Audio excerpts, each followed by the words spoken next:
TV তাদের একটা news portal RTV তারা একটা নিউজ করছে সাকিবকে ছাড়া কিছুই অন্য পুরুষকে ভাবতে পারেন না বুবলি। তো মানে সাকিব খানকে ছাড়া আবার সাকিবুল হাসান না। তো এই বুবলি নাকি সাকিব খানকে ছাড়া অন্য কোনো পুরুষকে ভাবতে পারে না। ইভেন আরেকটা নিউজ দেখলাম, ওইখানে বুবলি বলছে যে সাকিব খান ওনাকে লক্ষ্মী বলে ডাকতো। তো ভালোবাসার ডাক নাম আর কি এগুলো হয়তো বা। তো এই ব্যাপারগুলো নিয়ে সে সোশ্যাল মিডিয়াতে কথাবার্তা বলতেছে ইদানিং, হয়তো বা এই জন্যই তো এটা নিয়ে নিউজ হয়েছে।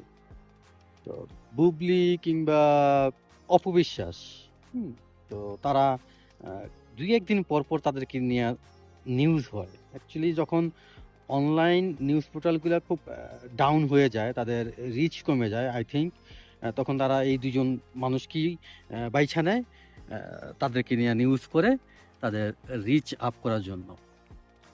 তো আর তারা দুইজনেই খাইয়া দেয় কোনো কাজ কাম নাই রে ভাই। তোরা দুইটা মানুষ একে এইটা বইলা গালি দেস, আর এইটা বইলা গালি দেস, এই করছে সাকিব খান, এই করছে সাকিব খান। অ্যাকচুয়ালি সাকিব খান তো আমাদের বাংলাদেশের একটা গর্ব না? কিভাবে গর্ব সে আমাদের বাংলাদেশের? যেখানে যায়, যেই নায়িকার সাথেই কাজ করে সেই নায়িকা প্রেগনেন্ট হয়ে যায়, সেখানে বাচ্চা হয়। তো এই যে বংশবিস্তার, হ্যাঁ, বংশবিস্তার বা আবার ছেলেই হয়, মেয়ে হয় না, এটা তো আসলে ভালো কিছু, ভালো কাজ, ভালো উদ্যোগ। এই মানুষটাকে নিয়ে এত টানা হেঁচড়া করাটা বা এত গসিপ ছড়ানো আসলে কতটুকু ঠিক? এর মধ্যে আবার এই বেচারা, আমি যতটুকু দেখছি কি, প্রতিটা ঈদে একটা মুভি নিয়ে আসে। যখন তার মুভির প্রমোশন চলে বা মুভি নিয়ে খুব হুইপ ছড়ায় দেশে, ঠিক তখনই এই দুইটা মানুষ আহ, এই চুল ছেঁড়াছেড়ি লাইগা যায় বা এমন কিছু মন্তব্য করে বেচারার মুভির প্রমোশন পুরা বরবাদে যায়। তা আমি অ্যাকচুয়ালি আমি সাধারণ পাবলিক হিসেবে আমি আসলে বুঝতে পারতেছি না, বা আমি এখনো বুঝি নাই এই দুইটা মাইয়া কি চায় আসলে। আচ্ছা, মাইয়া কেন বলি, এই দুইটা মহিলা কি চায়? এই দুইটা মহিলা চায় কি আসলে এই বেচারার কাছে, বা এই বেচারা এই দুইটা মহিলাকে নিয়ে কি করতেছে? এটা আমি আদৌ কনফার্ম না, আমি জানি না আসলে। আমি এত কাটাকাটি করি না। কেউ যদি জানেন বা জানি না থাকেন আমাকে বলতে পারেন।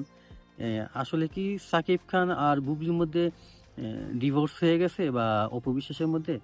আমি আসলে জানি না। মাঝখানে দেখলাম এরকম কিছু ঘটছে, বাট আসলে কতটুকু সত্যি কতটুকু মিথ্যা আমি জানি না। তো এই যে তারা দুইটা মানুষ কিসের জন্য আছে এখন বাংলাদেশে? আমার মনে হয় সাংবাদিকদের কোনো খেয়ালে কাজ নাই। পরিমনির বাচ্চার দাঁত পড়ছে বা দাঁত উঠছে এগুলো নিয়ে নিউজ করতে হবে। পরিমনির বাচ্চার শূন্যতে খাতনা করছে এগুলো নিয়ে নিউজ করতে হবে।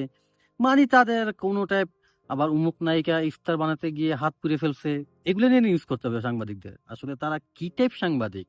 তাদের স্টাডি লেভেলটা কতটুকু, বা তারা কি কইরা কি পইরা সাংবাদিক হইছে, আমার আসলে বোধগম্য নয়। আরেকটা নিউজ দেখছি আমি, অ্যাকচুয়ালি সবগুলা নিউজ নিয়ে আমি একত্রে কথা বলতেছি। অপু বিশ্বাস সে একটা নিউজে, একটা ইন্টারভিউতে বলতেছে জয়, তার ছেলের নাম তো জয়, তাই না? জয়, যাই হোক, ও নাকি এখন নামাজ পড়ে। কিছুদিন আগেও আমি দেখলাম পুজোতে নিয়ে ছেলের পূজা করাইতেছে, মূর্তির কাছে হাত জোর করে মামা করাইতেছে। যাই হোক, এরকম কিছু একটা ভিডিও প্রকাশ হয়েছে। এখন আবার সে বলতেছে জয় নাকি আবার নামাজও পড়ে। তো তারা আসলে কি শুরু করছে? তারা আসলে কি শুরু করছে ধর্ম নিয়ে? এই কাহিনী এত কিছু, এগুলা ওইরা কি বুঝাচ্ছে? এই দুইটা মানুষের কি আসলে লাভ লজ্জা বলতে কিচ্ছু নাই?